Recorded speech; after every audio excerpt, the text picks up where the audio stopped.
I thought I was dying. That's not an exaggeration. That's exactly what I thought. My heart was racing so fast I could feel it in my throat. My hands were shaking. I couldn't catch my breath. I was sitting on a crowded airplane thousands of feet above the ground, and I was convinced something was terribly wrong. Around me, everything seemed normal. People were watching movies, reading books, talking quietly. Some were sleeping. And there I was, trying not to panic, wondering if this was the last day of my life. What I didn't know at the time was that this terrifying moment had started days earlier, and it had nothing to do with my heart. Let me tell you what happened. 1 week before that flight, I was already falling apart. At least that's what it felt like. Looking back now, I can see the warning signs, but at the time, none of them made sense. It had been a difficult week emotionally. Actually, difficult doesn't even begin to describe it. My little dog, Bob, had just passed away. Bob had been part of our family for over a decade. He wasn't just a dog. You know how people say pets become family? Bob truly was. For years, he greeted me every time I came home. He followed me around the house. He sat beside me when I was sad. He was there through birthdays, vacations, family celebrations, and ordinary Tuesday afternoons. And suddenly, he was gone. The house felt different, quieter, empty. I kept expecting to hear his paws on the floor. I kept looking toward his favorite spot. And every single time I remembered he wasn't there anymore, it felt like losing him all over again.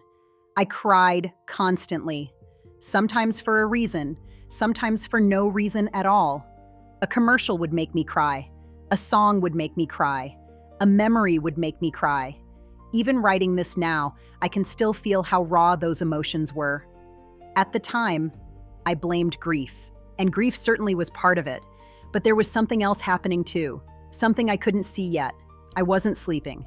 Every night I woke up around 3 a.m, wide awake, my mind racing. I'd stare at the ceiling for hours, thinking, worrying, remembering, replaying conversations, making up future problems that hadn't even happened yet.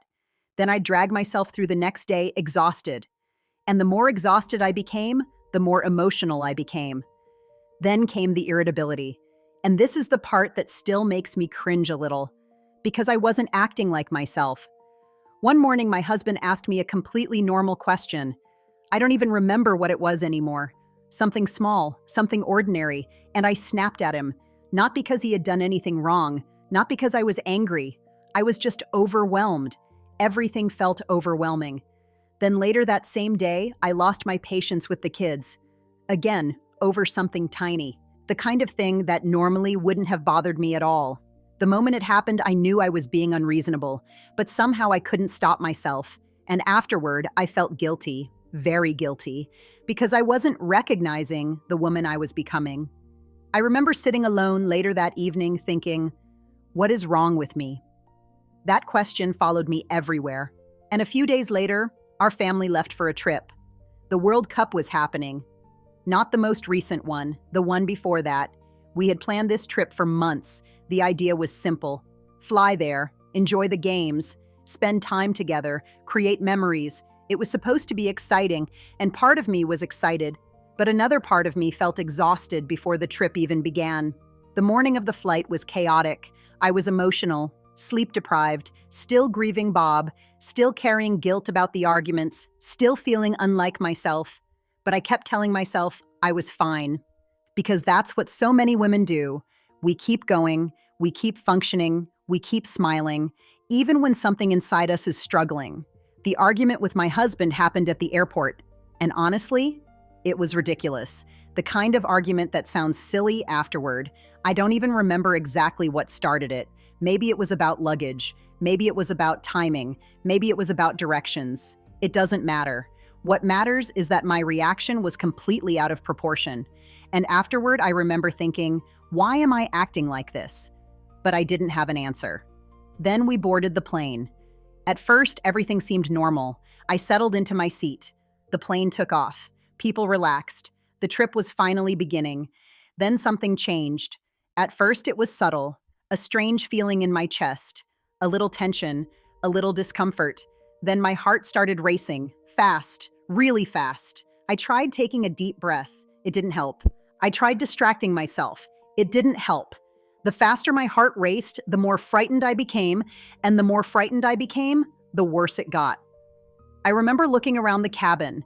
Everyone looked calm, normal. Meanwhile, I was fighting panic.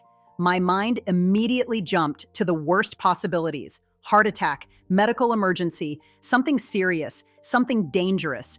I remember thinking, I'm not going to make it through this flight. That thought felt completely real. I wasn't being dramatic. I genuinely believed it. I felt trapped, thousands of feet in the air, no escape, no control, just fear. Pure fear. And what made it even worse was that I couldn't explain it. How do you explain something you don't understand yourself? Eventually, the feeling passed.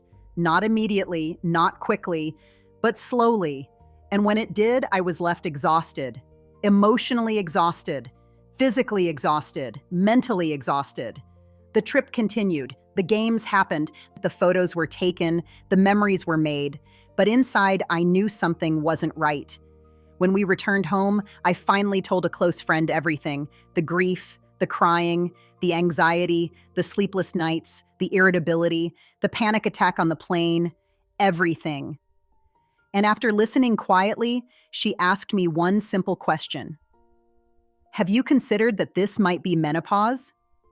I remember laughing. Not because it was funny, because it had never crossed my mind. To me, menopause meant hot flashes. That was it. That's all I knew. I had no idea menopause could affect sleep, mood, anxiety, patience, emotions, confidence. I had no idea it could make me feel like a stranger to myself. But once she said it, something clicked. The pieces started fitting together. The following week, I spoke with my doctor. We talked through everything: the symptoms, the timing, the changes I had been experiencing.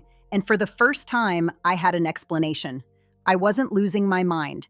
I wasn't becoming a different person.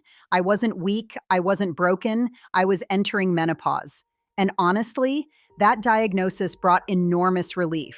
Not because menopause was easy, it wasn't, but because uncertainty is exhausting. When you don't know what's happening, your imagination fills in the blanks, and your imagination is rarely kind. Looking back now, I wish I had known sooner.